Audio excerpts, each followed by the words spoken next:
Hi everyone, my name is Hannah Alcoba. I'm one of the counselors at the Wellness Center, and you're listening to 10-Minute Tips. Today we're going to talk about self-care. How do you respond when you hear that word? Is there a visceral reaction in your gut, or a slight annoyance or irritation maybe? Perhaps even a self-criticism that you haven't done enough self-care. It's such a loaded word and topic not only in society, but also in the Christian community. I'm hoping that in the next 10 minutes, I can help you redefine the word for yourself, apart from cultural expectations or preconceived notions. The two main points or questions I want to address today are, what is self-care, and how do you do it? What is self-care? Anything can be self-care. Insert shocked Pikachu face here. That's baloney, right? You may choose to stop listening here, but hear me out.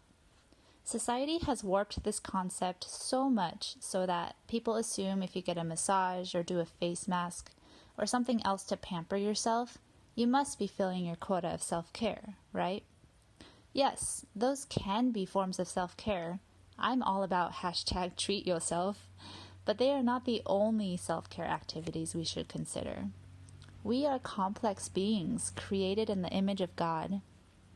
If we consider that, we have physical needs, emotional, mental, spiritual, and relational needs, and other needs that I didn't even list here.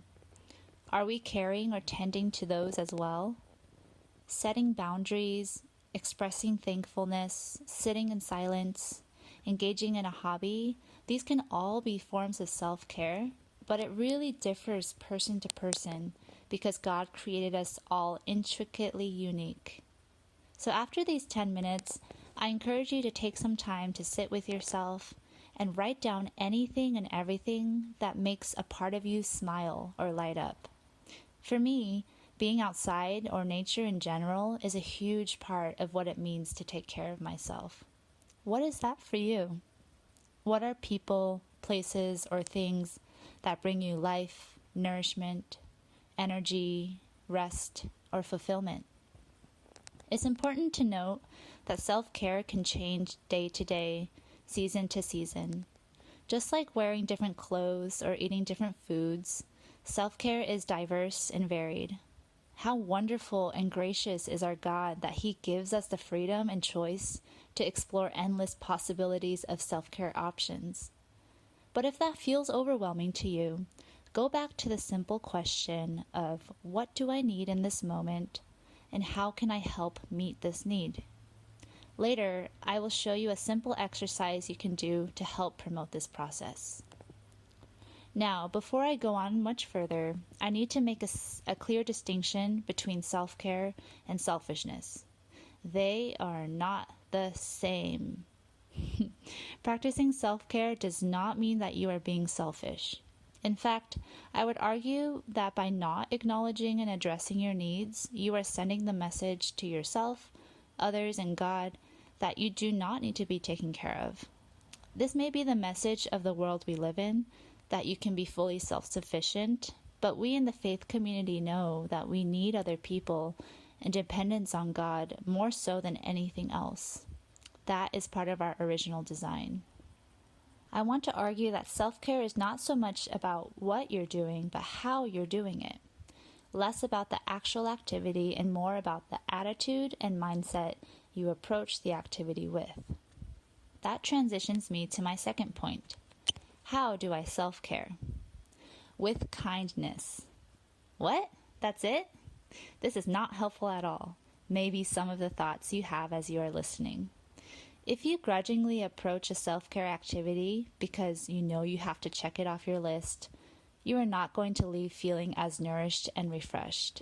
However, if you approach whatever it is that you're doing with a thought, I am doing this because it brings enjoyment and life to me, it's more likely that you will walk away feeling energized and filled.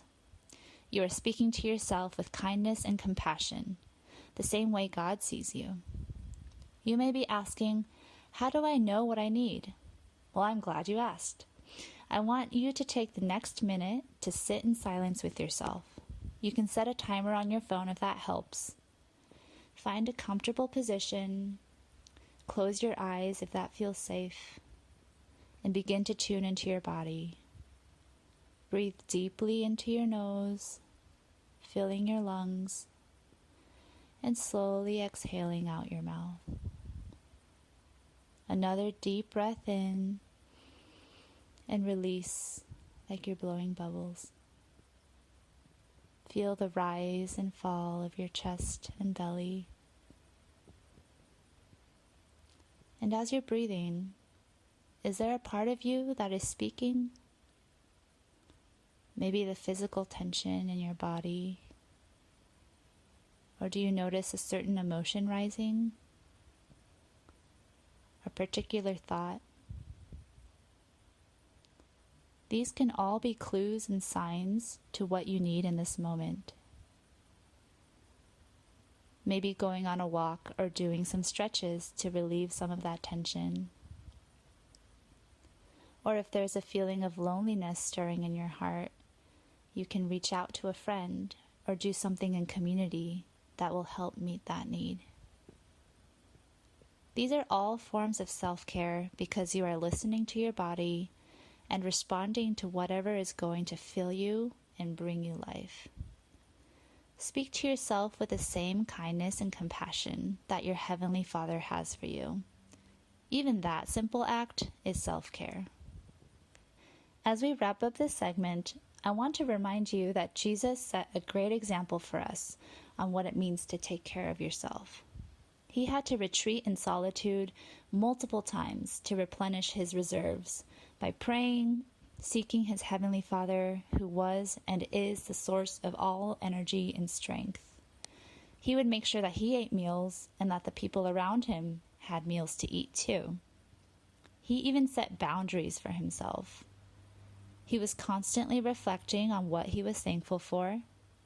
And one of my favorites, he was in the present moment, taking each second fully in, never in a hurry, no matter how much the people around him scolded him. I invite you to ponder this question. Can you be countercultural in the way that you practice self-care, like Jesus did? I hope some of this was helpful for you guys. Thank you for listening to 10-Minute Tips.